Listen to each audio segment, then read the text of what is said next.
Hi friends, இந்த வீடியோவில் வந்து நம்ம என்ன பார்க்க போகிறோம் அப்படின்னு கேட்டிங்கன்னா, இப்போ வந்து 9 நாட்கள் முடியல நம்மளோட கேபி பாலாவோட காந்தி நடிகை திரைப்படம் வந்து எத்தனை கோடி வசூல் செஞ்சுருக்கு, அந்த ஒரு விவரத்தை பற்றி அந்த வீடியோ பண்ணிட்டு எல்லாம் பேச போகிறோம்.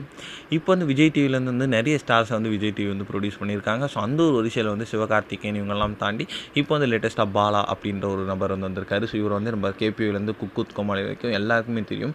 அண்ட் இவரோட ரசிகர்கள் வந்து ஏராளம் அப்படின்னு சொல்லலாம். அண்ட் இவர் வந்து தமிழ் சினிமாவில் சின்ன சின்ன ரோல்கள் மூலமாக வந்து என்ட்ரி கொடுத்திருந்தாலுமே வந்து அவருக்குன்ட்டு ஒரு பெரிய ரோல் திரைப்படம் கிடைக்கவே இல்லை. அண்டு அந்த சின்ன சின்ன ரோலில் வர சம்பளத்தை காசுலாம் வச்சு தமிழக மக்களுக்கு நிறைய உதவி பண்ணாங்க அப்படின்னு சொல்லலாம்.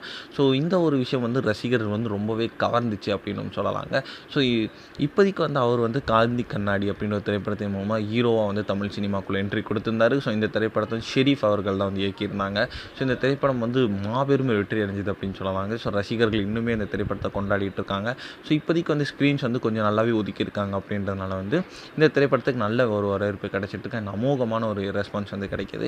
ஸோ 8 நாட்கள் முடியல நம்மளோட காந்தி கண்ணாடி திரைப்படம் வந்து கிட்டத்தட்ட வந்து 3.2 கோடி வரைக்கும் வந்து வெறும் 9 நாட்கள் வந்து கலெக்ட் பண்ணியிருக்குங்க. ஸோ இது வந்து ஒரு அறிமுக ஹீரோவுக்கு நல்ல ஒரு வசூல் அப்படின்னு சொல்லலாம். ஸோ வெயிட் பண்ணி தான் பார்க்கணும் எத்தனை கோடி வசூல் செய்யுது அப்படின்ட்டு.